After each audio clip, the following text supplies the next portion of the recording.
is a crazy juxtaposition in our field. I believe our work is completely mission driven, because anytime there's a standard, there's a learning target in mathematics that every student has to master, it's instantly mission driven, because you can start doing subtraction right away. Like, what side of town Karen's from, what side of town Susie's from, and where Ken's parents, and what kind of, like, there are legitimate obstacles right there in our faces. And yet our systems take such a conservative approach. And even more than a conservative approach, I believe that our systems are built on deficit mindset. So here's an example. A couple of months ago, we had the NCAA tournament, and I ask my audiences all the time, why do people love the first Thursday and Friday of the tournament when all 64 teams are in? And the answer, we want to see the upsets. I said, absolutely. Like, we live for the upsets. We want to see the blue bloods when it gets down to like the Sweet 16 and Elite 8. But those first couple of days, man, we live for the upset. I said, you know why the NCAA tournament is successful? They're like, no. I said, here's why. Because they don't let educators into the locker rooms. They don't let us in there to give the pep talk. Because you can imagine what that sounds like when the number 16 team is playing the number 1 team, when the number 15 team is playing the number 2 team.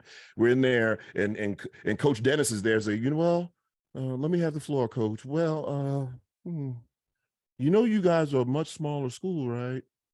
You kind of Title I. I mean, Susie's school has so many more resources. Their facilities are better. Their living facilities are better. Their practice, like all those things that the team would just say, to hell with it. Why even go out there? And yet, if we heard Coach Dennis say that to his team, or Coach Karen say that to her team, we'd run them out of town. See, the reason we love the NCAA tournament, because it's mission driven, and they're there to defy the data. The data gives them context. All right. So Coach Susie's team is bigger, but then Coach Dennis says, but we're smaller and faster. So we're going to wear them out on a cardiovascular. We're going to keep the ball moving.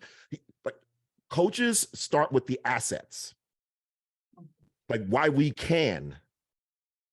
And our school systems, for as much as we want to believe this, we start with deficits. We start with why kids can't.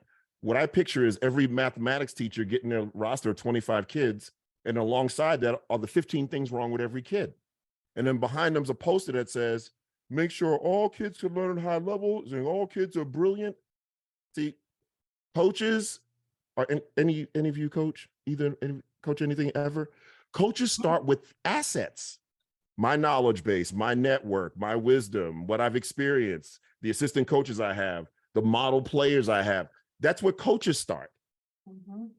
But we start with deficits. If I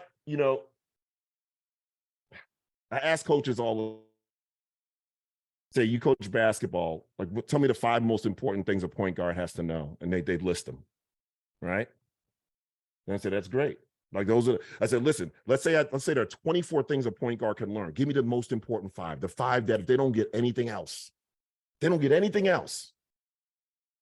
they got to walk out with these 5. And these 5 are the ones that are going to make them, that are going to have them at least be decent.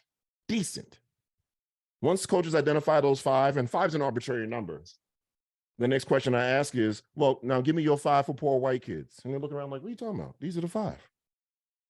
Give me the 5 for poor black kids. The 5 are the 5. And then I do this. How about the 5 for poor black kids? I try to make a face. It doesn't matter. Coaches just say, give me the 5 for poor brown kids who don't speak the King's English, or Native American kids with IEPs. And they just say the 5 are the 5, right?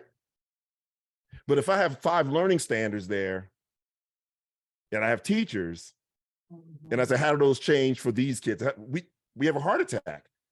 And the point I make is, when I ask coaches these questions, coaches don't say, well, let me meet the black kids you're talking about.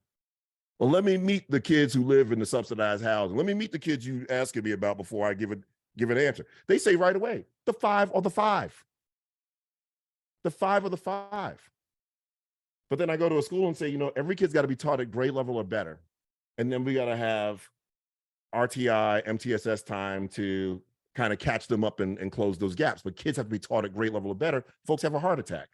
But that's how coaches think. They're asset based, and too often we are deficit based. And this stuff happens to teachers. This is not teachers walking in with a negative mindset.